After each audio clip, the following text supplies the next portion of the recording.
Kchung, Los Angeles, 16:30 a.m., kchungradio.org on the World Wide Web. This is Emerson Dameron's Medicated Minutes, LA's #1 avant-garde personal development program, home of Ask a Sadist, proudly sponsored by the First Church of the Satanic Buddha, birthplace and habitat of bite-sized erotic thrillers. My name is Emerson Dameron. I'm the writer, producer, host, everything. I love you personally. Levity saves lives. And I think the main thing to do with it is riff it out and then run it through the steps. Keep raising the stakes. How can I do that? I'm going to be talking about death. I'm going to be talking about trying to break out of the cage that my depression presents to disprove my big idea that I'm a worthless human being. God, so much other stuff. It's going to be fun, y'all. Come along. I will be doing some of that, and that's the main thing I want to do. Get that done and out of the way. And then I'm going to work on finding some work to do, a way to present myself so that I can make some cash. Tomorrow's going to be all about the money, honey. I'm going to do all the stuff that will make the ends meet, or just make ends. Means is what I'm going to be working on, and I'm going to be mean to it. I'm going to rough it up. Hell yeah, you'll see. Well, you won't, but it will, and it will feel. And it may not see anything anymore, because I'm going to gouge its eyes out. Make ends meet with a vengeance, and use my anger. That's what I'm going to do. The next step, the new me. Hell yeah, and maybe other stuff too.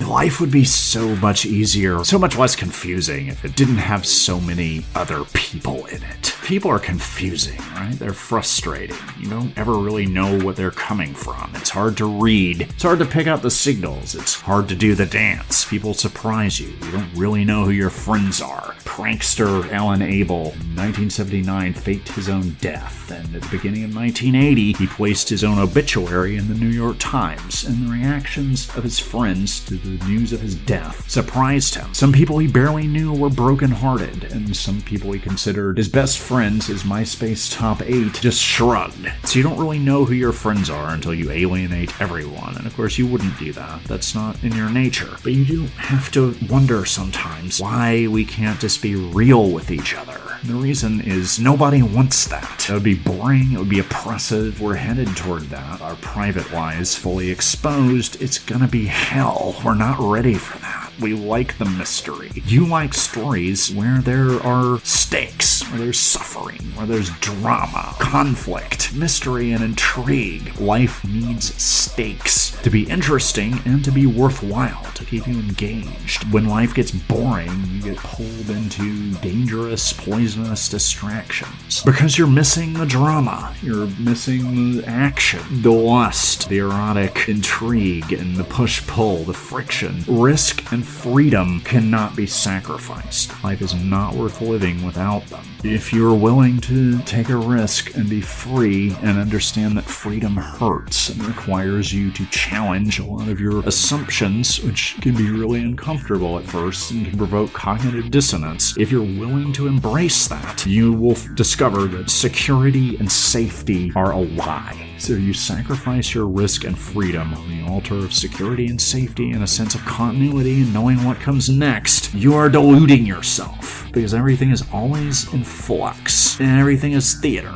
everything is play, everything is storytelling, everything is mystery. There's kabuki, there's kayfabe, there's all kinds of drama, push-pull, friction, intrigue, betrayal, also really hot sex. You know that there's more to life than this, intuitively, in your gut, and you're doing well. You're quite successful. In some ways, life has turned out a lot better than you expected, certainly more interesting. you've done well and you've been rewarded. That's because you deserve it. You've worked hard, you've worked smart, and you've applied yourself. Things are working out, but you nevertheless have a growing sense. Certainly manageable, but noticeable as the years go on, seemingly much more quickly than they used to. You have the sense that you're missing the point. Here's the thing. If you want to dig into that and figure out what's going on there and get your fingers in the grease, you're going to have to unlearn some things that you think that you know. You know dominance and power, flexing your power and lording it over people is wrong. Powerful people, masters of the world, are bad people, and they got that way because they're sociopaths. Money corrupts. Power corrupts absolutely, especially if it's absolute power, because power is evil. Humility is good, and suffering builds character. Community is good. You're just like everyone else. Everyone is the same. Nobody is better than anyone else. Nobody has the right to flex their power over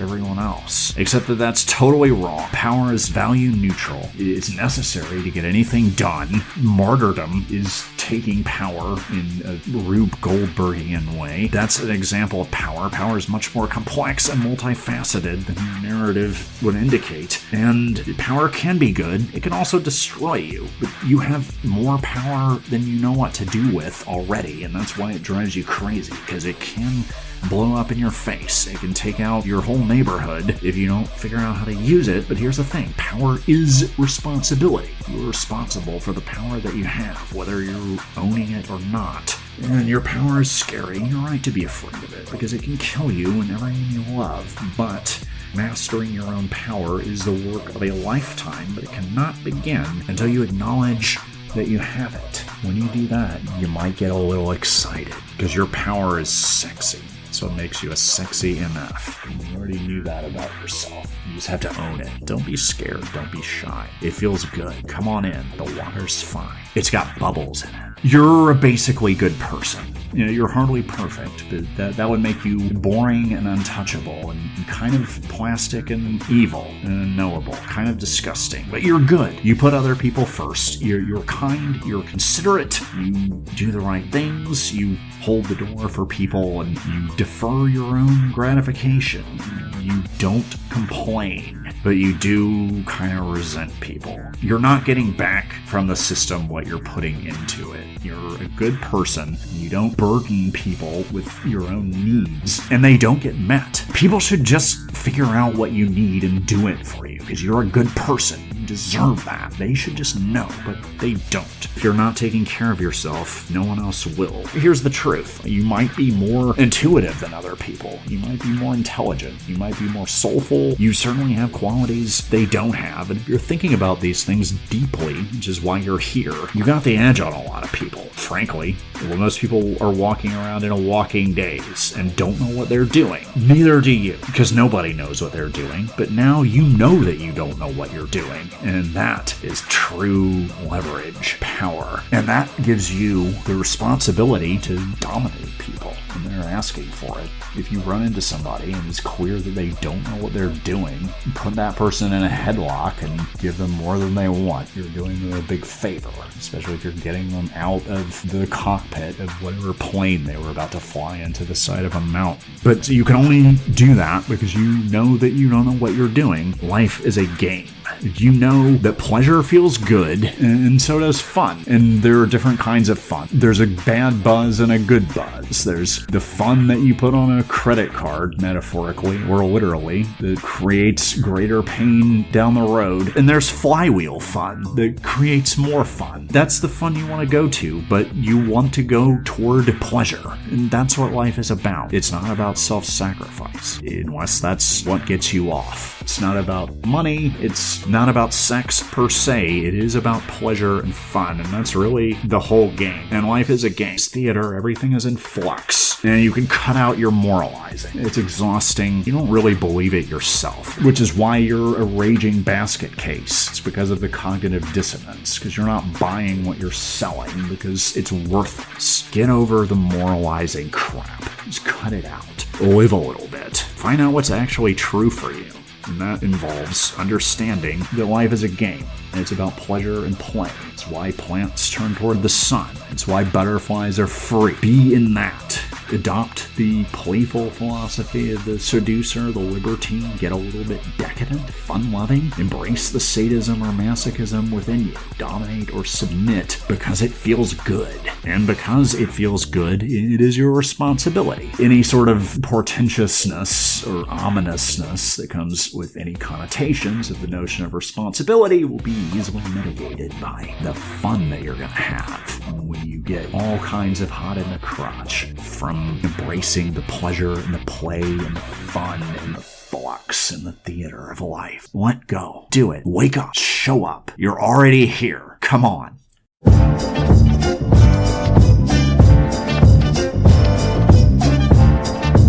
Rarely have we seen a person fail who has thoroughly followed our path. On our path, we avoid hard drugs and alcohol while indulging whole hog in weed and psychedelics. Or we drink socially, smoke weed, and avoid anything else smacking of fun. Or we smoke weed and then forget we smoked it, convince ourselves our cocaine is vegan, or only drink for the gram. It depends on who you ask, and when, and who they're trying to impress. We don't agree on the rules, so we can't lose. The name of our path is Cali Sober. Those who do not succeed at Cali Sober are people who cannot or will not just chill and understand that everything is relative. There are such unfortunates. They are not at fault. They seem to have been born in Utah. Our stories disclose in a general way what we used to be like and then trail off into nonsense about how we're all different, we're all the same, and nothing really matters. If you've decided you want what we have and you can afford the ridiculous rents we pay, then you are ready to take certain steps. Here are the steps we took, which are suggested as a program of California sobriety. Step 1. We admitted that doing as many drugs as possible, as often as possible, had become unmanageable. Step 2. We came to believe that a power greater than ourselves could help us chill, help us hash out our childhood traumas, and make us feel special. Step 3. We made a decision to chill, to smoke a bowl, and turn our will over to whatever higher power had the shortest waiting list. Step 4. We made a searching and fearless moral inventory of ourselves and figured out how to monetize it as IP. Step 5. We admitted to our higher power, to ourselves, and to a famous person the exact nature of our wrongs and understood that they're all just part of the journey. Step 6. We were entirely ready to experience transformative personal growth through the ingestion of toad venom. Step 7. We hallucinated contact with various entities, some clockwork elves, a blue axolotl with a trident, Henry Rollins, and others, and immediately referred to them as our good friends. We humbly asked them to remove our shortcomings or to let us know if they had the hookup for that. Step 8. We made a list of all the persons we harmed and we're totally ready to make amends to all of them because we have no time to hate. Step 9. We didn't make amends to any of them because it would mean putting up with their bad energy and an hour of freeway traffic, and we have no time for that either. Step 10. We continued to take personal inventory, and when we were wrong, smoked enough weed to chill and stop judging ourselves, or vaped enough DMT to transcend good and evil. For good. Step 11. We sought through shrooms, sound baths, and combo ceremonies to improve our conscious contact with our higher powers as we understood them, praying only for $1 million idea that would get traction before an earthquake swallowed us all or we went broke and had to move back to Topeka. Step 12. Having experienced ego death as a result of these steps, we tried to carry this message to others by bragging about it. Many exclaimed, "What an order! I can't go through with it." Do not be discouraged. No one takes anything seriously. Your dreams are just content. If it feels as if the world is ending, just chill or switch from sativa to indica or try a hybrid. The 12 steps of Cali Sober.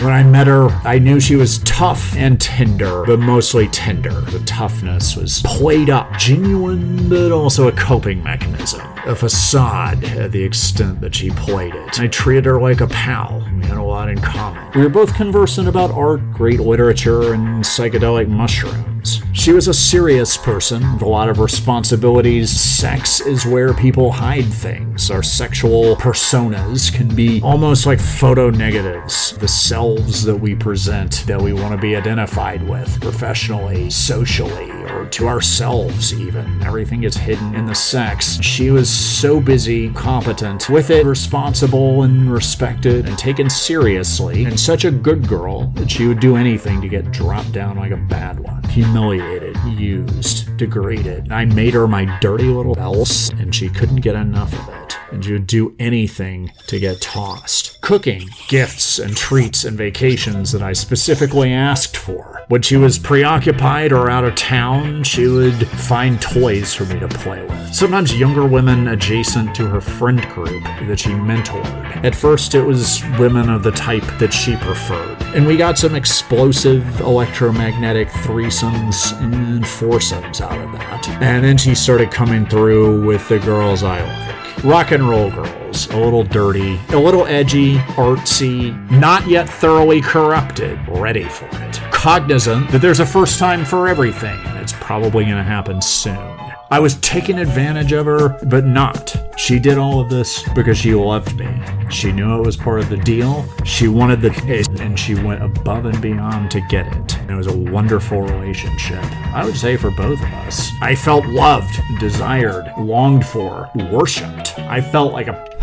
She felt sweet, submissive, sexy, and more than anything else, useful. She had found her higher power, leader, authority figure, someone who could dominate her and make her love it. It was a wonderful relationship until I reconnected with my soulmate. If such a thing exists. My twin flame, if you believe in that crap. She may as well be. She is very unavailable. But that's not stopping me from loving her profoundly, fully and completely. She deserves nothing less. I love to hold her through her feminine storms as she shakes and cries, and then that gives way to rolling laughter. We roll around in each other's arms, and I straddle her. And she shares her profound sensuality, deep, deep down to the earth's core. And I go deep, deep, deep in and dominate the hell out of her. And straddle her like a stone below. And she holds us a stone in her hips. And I make her anguish. And I slide back down. Even though she's a little too tight for me. And pump it. I pump it. I put my hands in her. She sees stars. So she knows who's in charge around here. I'll love her for the rest of my life. And I think it's probably going to be mutual. Because we're never going to be able to have an adult relationship.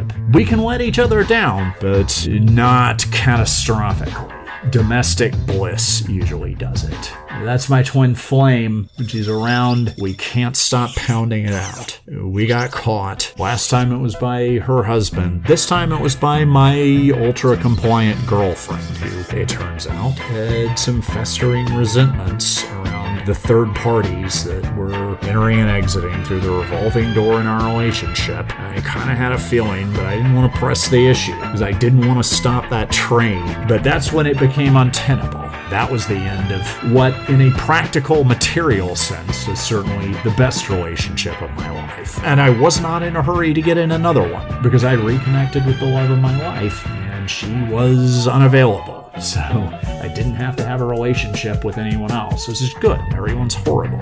I could have sex with anyone else I wanted because we're not really a thing, and yet we are. So I don't have to have sex with anyone except for her. I want that. It's good. It's not going to last. Nothing does. Levity saves lives, but only temporarily.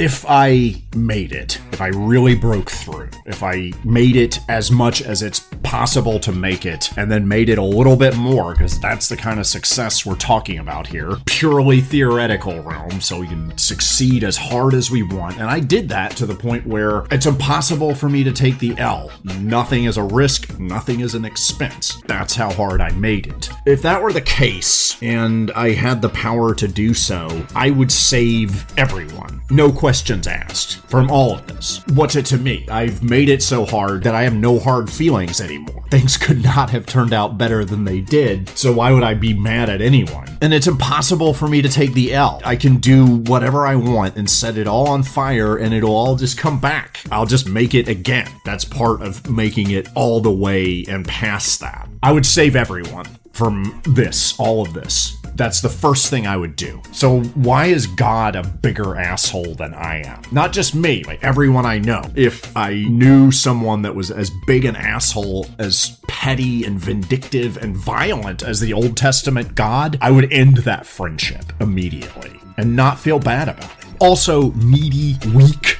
pathetic, incapable of doing anything without external validation. God is a bitch. You can do better than this. Maybe that's the price of fame. If you succeed too hard, it does seem to create challenges that most people can't handle. Maybe nothing, not even omniscience, omnipotence, and all benevolence, all at the same time, isn't enough to defeat the curse of fame. In that case, my heart goes out to him, but do I worship him? Hell no. I'm actually better off worshiping myself.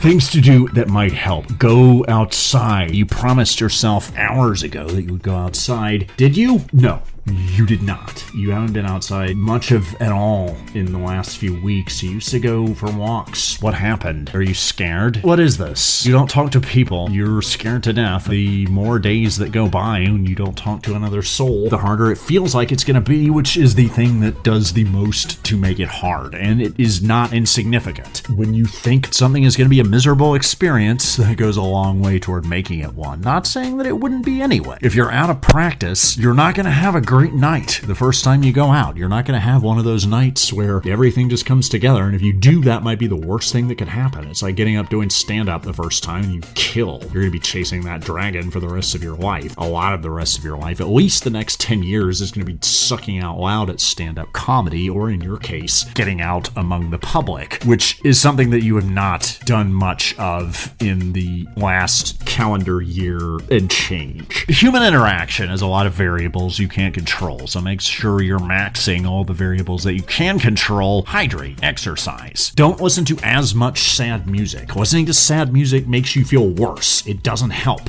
That's as established fact. Of course we do it anyway, because we like to torture ourselves, and we like to tell stories about our suffering, which is our favorite thing to do. And that's why we always overdo it, like you have. Maybe just do the opposite of everything that you want to do, but don't know why you want to do. Just try it. For a while, do the opposite. It'll be a pain in the ass, and you can go back to ruining your own life as soon as you're done.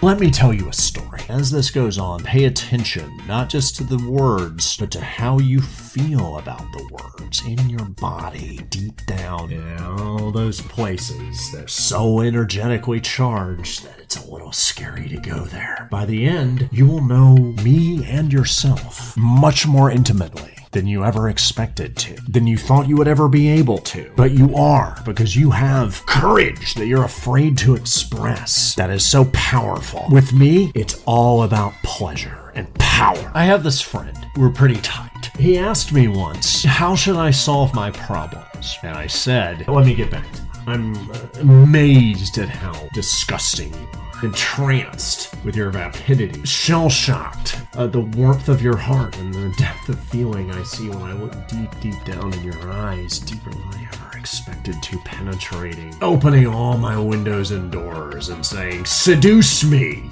What I said was, take a different view of the problems. Take different views of different problems. Take a unique view of each problem, if that's what it takes. And he did, and his problems dissolved. We celebrated by smoking 5-MeO-DMT, the venom of the Colorado river toad, Bufo alvarius, known as the Everest of psychedelics. Although, now that I think about it, we may have done that before all of the problems disintegrated. It's neither here nor there.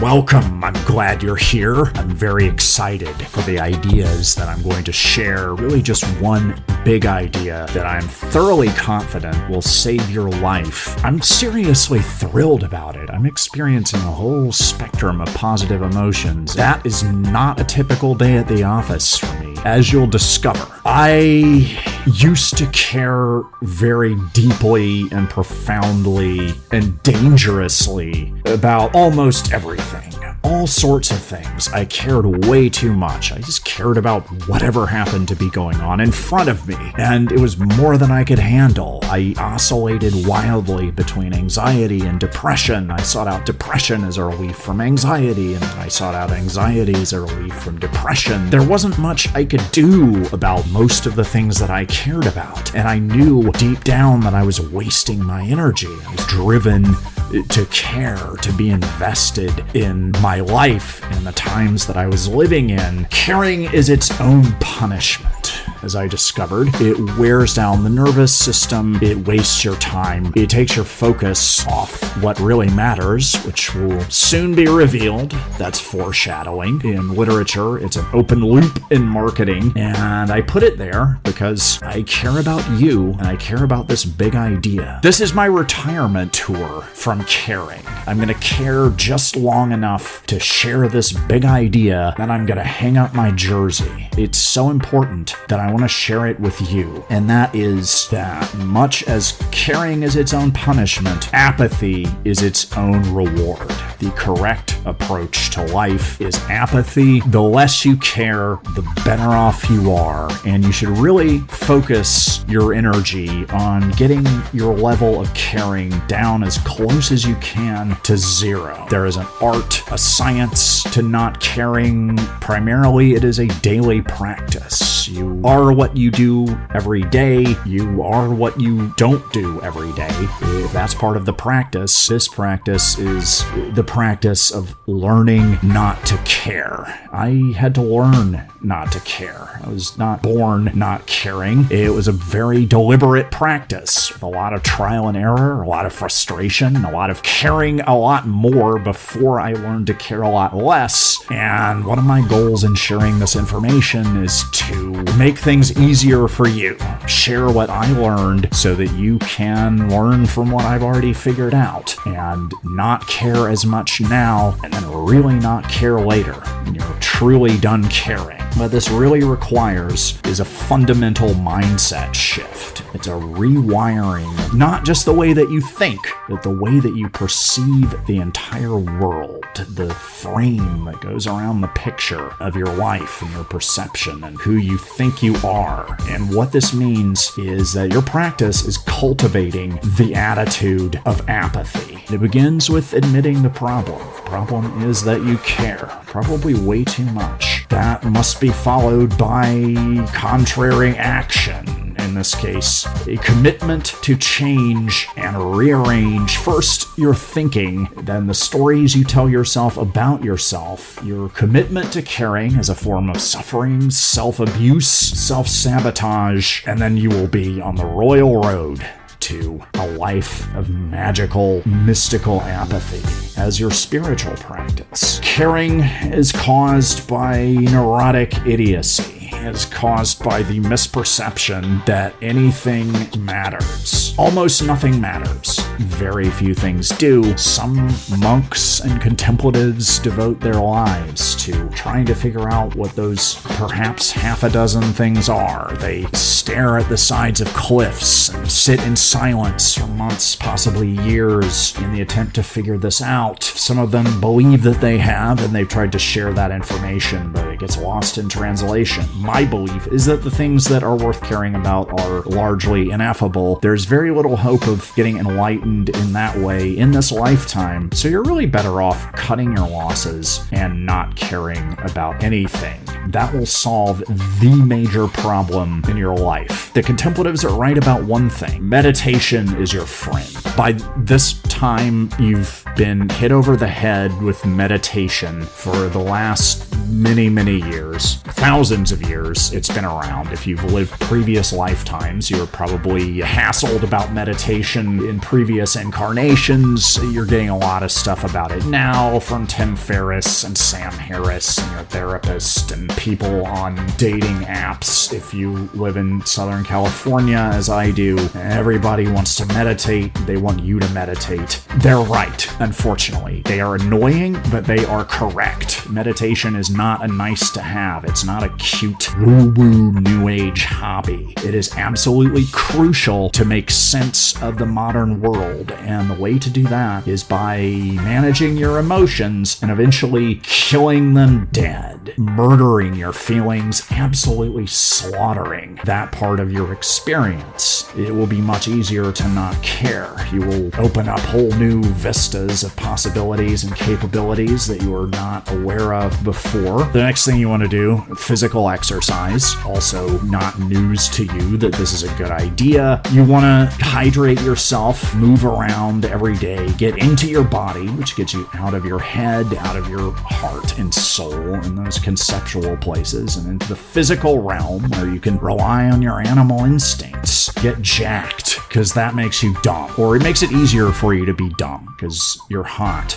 remarkable looking, and thus don't need to indulge this idea that being smart is an advantage. It really isn't. You just have to be smart enough to know that you're an idiot, and then be smart enough to stop caring. Then the next thing is to desensitize yourself. I was very squeamish as a kid. I didn't like horror movies. I didn't like amusement park rides, particularly roller coasters. I had a nervous stomach. I didn't like gore. I was just easily scared to death. Not all the way to death, because then I would have stopped caring, and that would have solved my problems. I was very much alive, all too much in some respects. I was able to desensitize myself. By the time I was in high school, I discovered at that time the underground press. I did not have internet access. This was in the mid-90s. I loved getting stuff in the mail, which is one unique facet of living in the middle of nowhere. The mail was very exciting to me, and I ordered certain materials through the mail, certain publications, small press zines, pamphlets from fringe activist organizations, and threw myself into the extreme. I was interested in serial killers for a bit. Being into serial killers is kind of like being into The Doors. It's cool if you're a teenager. If you're in that phase, enjoy the hell out of it. It's very fun. I was very into blood and gore and low-budget horror films and metal music. Ghetto Boys, The Gravediggers, horrorcore was a genre of rap at the time. And then when I went to college, I majored in journalism. I had a class with a journalism professor who had previously been a working newspaper man. In the course of his work, he had to look at a picture of a young girl child who had drowned. That's when he decided that journalism was not for him, and the reason he was teaching it is that he wanted to dissuade as many people from becoming journalists close as he possibly could. His goal was to have 1/3 of the class drop out before it was done, and he succeeded in that. I was not one of them. I'm a straight A and straight F student. I'm an inverse bell curve. I get A's in things that I care about and I'm good at, and I get F's in everything else. Had screaming ADHD when I was a kid, which probably also explained some of the scatterbrained, scatter-hearted caring that I was doing. I loved that class. I thrived. I got an A. I finished it because being in the field of journalism was an excellent way to desensitize myself, to see the horror of human existence, the morbid reality that we live in, and to simply get used to it, thicken my skin, and toughen up, where the fringe terrors of the world became commonplace for me. I would recommend doing the same. Prepare to care a lot before you care less. And that means driving into the storm, finding the thing that scares you because you care about it so much, getting used to that thing, desensitizing yourself.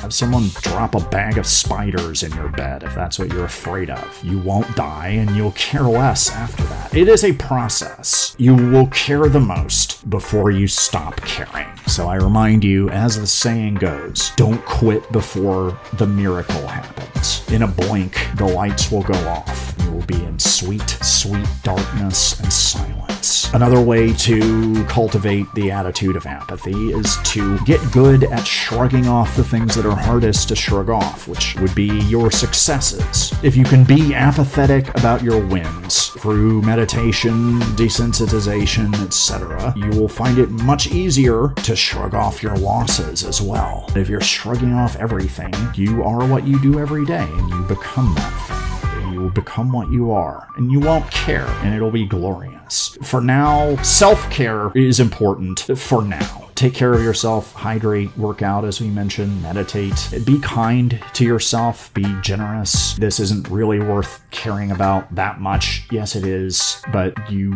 want to have fun not caring. You're working on yourself. This is doing the work of a lifetime, the best work you can do. It's fun. Work is a misnomer. The idea of hard work was created by sociopaths, the rulers of the world. They were born not caring about anything. Everything they do is strategic. It's about consolidating power, and they've convinced you that hard work is somehow noble because they want you to do their hard work on their behalf, and they want to get rich off of your back, and they want you to care because that makes you low-hanging fruit, easy pickings, easy to exploit. That's where this poisonous, horrific, smothering culture of caring originated, from people who were never able to care. You're never going to be on that level of not caring. You're just unlikely to get there in this lifetime. So I wouldn't try to compete with those people. Some humility is necessary. Don't care too much about yourself. Let your ego die. Don't care about status. Don't care about the big things, and don't care about the petty things. Don't care about high school crap. Do practice self-care for as long as it takes to get to the point where you don't need to care about anything. Yourself can be one of the last things that you stop caring about. Be generously selfish. Being selfish makes you well-defined. You know what you like, you can communicate, you can establish boundaries with people, and people like that. It makes life easier for them if they know who the hell you are. So selfishness, if you're not good at it, if you don't have boundaries, if you're not good at enforcing them when someone tries to drive a tank through, being generously selfish will make people around you happy, and maybe they will start caring about you. That'll take some of the pressure off of you. They might take care of your needs. There'll be a few fewer things that you have to care about. You can get them to perform tasks on your behalf. Find someone who enjoys grocery shopping and also digs your action. Combine those things and have them do some grocery shopping. There's some choices you don't have to make, some things you don't have to care about anymore. You will have the power to walk away. Your relationships will be amazing on a level that you cannot comprehend right now, because there's no way to describe this experience until you're there. You will be magnetic. The sex will be volcanic. You won't care, and that's okay. You don't have to. It'll be a story that you can tell, and someone else will get off on it. You can go right on not caring, because that's the secret secret of your success. There are resources for this. Practical nihilism is one philosophical outlook if you're of an intellectual bent. But the main thing to do is don't be afraid to get up to the lip of the abyss and look in and see how abyssy it really is and resist the urge to do anything about it. Anything you do is just going to cause new problems or make the existing problems worse, or both. Caring is always a bad idea. Almost nothing is worth caring about. You don't know the things that are worth caring about. Cut your losses. Stop caring. And you can stop all of the other things. You can stop ruminating. You can stop procrastinating. You can break through blocks and resistance and stop smoking. Stop snitching when you stop caring. That is the big stop sign that stops all of the traffic. That stops all of the honking horns and the air pollution and the rush hour traffic of the people that just care way too much. You won't be annoyed by them because you won't care. Believe that. Care about that enough to get to the point of not caring, and that'll be the last thing you have to care about, and you will be free. And freedom will not be terrifying the way it is for a lot of people because, to reiterate, you won't care.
Hi, I'm Emerson. You might not know it to see my boyishly tousled hair and smug smirk, but I have severe chronic depression. Had it my whole life. For me, the way that tends to manifest is ironclad belief, gospel truth, my risen Christ, that I am a repulsive, radioactive piece of shit. No one should have anything to do with me, and I deserve to die. And I should try to make that happen. If you saw the old Pink Panther movies, where Clouseau hires his assistant to try to assassinate him to keep him sharp. I have a highly motivated assassin, my mind, that follows me around everywhere I go, which maybe helps keep me on my toes, but it's also exhausting. Most of my life has been a series of experiments to try to get rid of that. I've tried tons of antidepressants, handfuls. Pamelar, Paxil, Zoloft, Prozac, lithium experimental treatment for depression for 16-year-olds. There was one...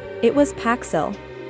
The New York Times later determined it should not be given to teenagers because it's resulted in extreme antisocial antics. Anyway, I tried a lot of stuff. Nothing really helped in a groundbreaking kind of way, which I wanted. 10% happier is not going to cut it for me. I listened with interest when I started hearing some gurglings around the fringes back in like 2016 about ketamine as a treatment for treatment-resistant depression. At the time, it was in clinical trials, and you could sign up for a clinical trial and then wait interminably to get into that, and then possibly not get into it. Or you could go to a ketamine clinic. Basically, they rig you up with ketamine, fill you up with it, and then they send you on your way. There's no therapeutic component. It's just drugs, and it can cost sometimes into 5 figures. Obscene, prohibitive amounts of money. If you could afford that, you have no excuse for being depressed. So I realized it was going to take a while before I got to try that, but I also figured out that there is an active group of psychedelic enthusiasts, psychonauts, who get together in LA for salons, parties, and events. I was a latecomer to psychedelics. I've self-medicated 9 Ways from Sunday. I was mostly a cocaine and early times guy from way back till that stopped being fun, and then for a long time after it stopped being fun. I hadn't done a lot of psychedelics, and I was excited. I ended up learning the secret handshakes of the psychonaut world, shaking some hands, and eventually getting myself in a position to try the motherfucker of psychedelics. 5-MeO-DMT. Different from regular DMT. That's for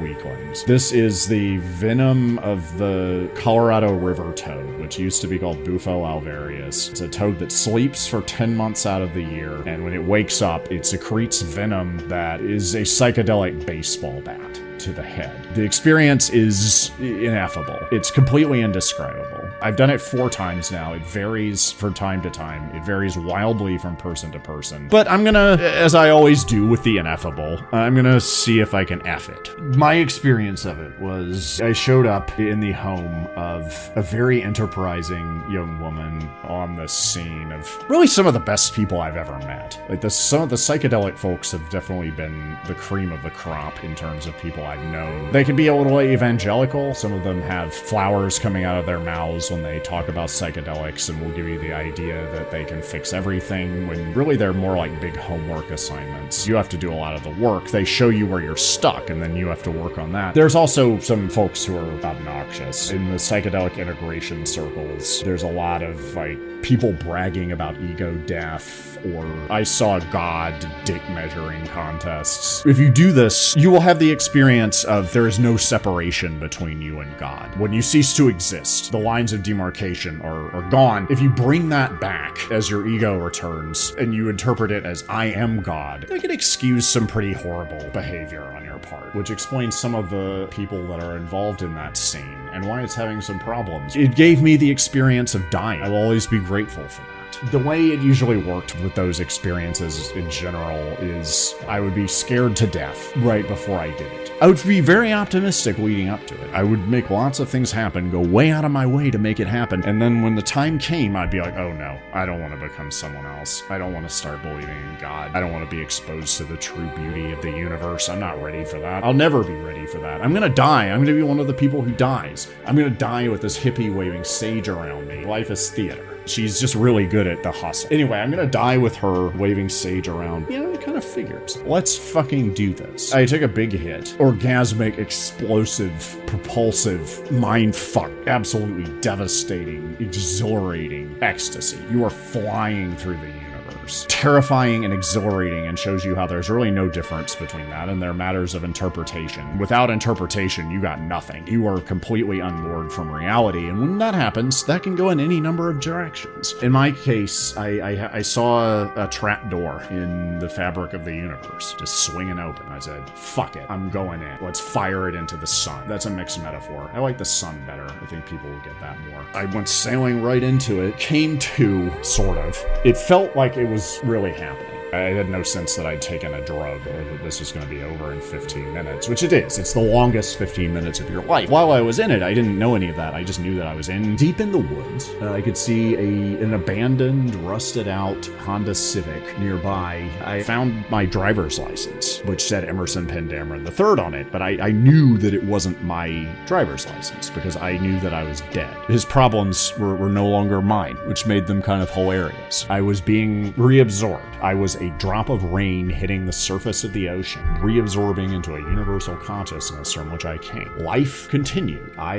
didn't experience life as myself. I was not recognizable as myself. The boundaries of that container dissolved. It was nice. I would do it again. I will at some point. I've been in love with death my whole life and terrified of it too. True of most of my relationships. I've always had a really strong drive to kill the pain when everything I do in my attempts to kill the pain dying makes it worse, I want to end it. I want peace. I've always considered death to be this just profound release and a peaceful experience. What I learned from dying, firmly believing that I was dying in the way that I'm not capable of firmly believing much of anything, is that I could only love death or fear it because I didn't understand it. Or rather, I didn't understand that I didn't understand it. I thought it was possible to understand. I wanted to F the ineffable, which, that's what art, love, having kids, and all kinds of stuff is. It's the impossible journey. You have to take it. You're a coyote and Don Quixote and you're the shit, and that's what you're here to do, is follow through on your mission to make a fool of yourself. It's the fool's journey. It's a joyous excursion. The take on suicide that I've always defaulted to, and what has kept me from doing it successfully, is rather than killing yourself physically, eventually that'll happen. You're just being impatient, rushing it. If you want to do it before it has to happen, it totally makes sense to be afraid of it, because it is absolutely guaranteed to happen. You're probably not going to have a cat burglar. If you have, I'm sorry. But you are definitely going to die, so you might as well be afraid of that if you're going to be afraid of anything. Rather than killing yourself physically, why not kill yourself as frequently and thoroughly as possible? Constantly be in a process of dying and reinventing yourself as someone else. I didn't manage to do that until the fourth time I smoked toad venom, which was different. This time, I died not hard enough. When I came back, whatever her name was, thoroughly congratulated me for really doing the work and getting in there and doing it to it. My heart had grown 3 sizes that day. Great. I was happy about that. I left. It was the middle of the day on a Saturday. I immediately slammed into traffic on the 405. I kind of knew it was going to be raw for a while. I had not vanquished my ego at all. It was back in full force. You really need people around. One of the issues, you need people to make sense of these things, or not make sense of them. Bathe in the liminal poetry and paradox. Integration circles are good for that. I think it should be more mainstream. I think the fact that it's taboo is the most dangerous thing about it, like sex or anything else. Rock and roll should be taboo again. I think it almost is. Like, you wouldn't tell anyone if you like new rock music. You have to listen to pop. The Poptimists won.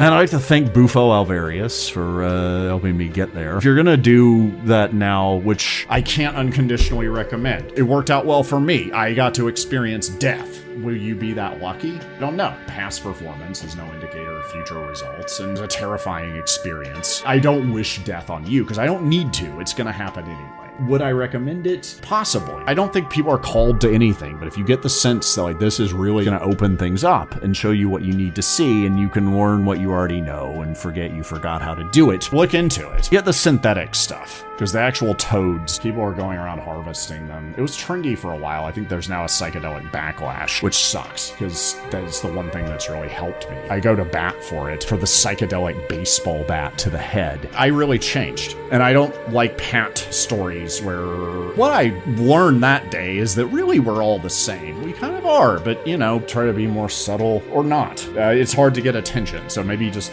let it all hang out and blast the fuck through the stratosphere. Absolutely fucking do it. Go for it. This is the time. This is your chance. This right here is all we get. Fucking live it. The world is so strange when you're exposed to all of it without the prophylactic of your self-concept. It's overwhelming. You're gonna be absolutely overwhelmed. I hope you're okay with that. You're not gonna be the dom in this relationship. You'll count the spankings, and you'll get a lot of them, and they'll hurt. One of them, at least, will be one to grow on, and you'll probably get multiple ones to grow on. Once you've had the experience of not existing, it's hard to take things as seriously anymore.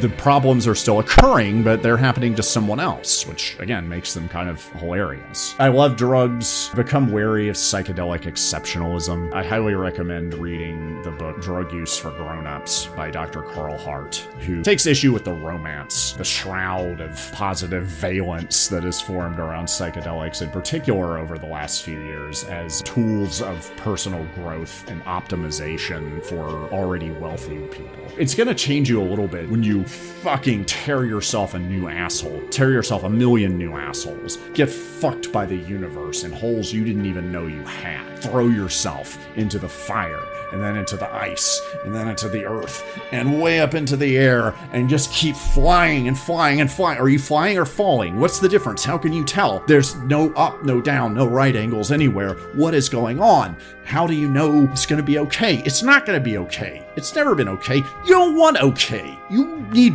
something bigger than that. And it's happening right now because your head is fucking exploding. You are getting mind fucked hard, and you're mind fucking right back. This is as the harder it gets, the more you get, the more you're able to give. The louder you receive, the louder you transmit, and it's almost louder than you can stand. You didn't think that you could possibly stand it this loud. It is blasting you. It's blowing your hair back. You'll be slightly shifted from that experience in all likelihood. You won't be exactly the same. So if you want to be, good luck, because that's the most unlikely thing. Of all the idiotic goals that you could possibly have, maintaining a state of equilibrium consistently is absolutely hopeless. That's the dumbest thing. That's dumber than pursuing your passions. I don't know how you're going to get there, but good luck.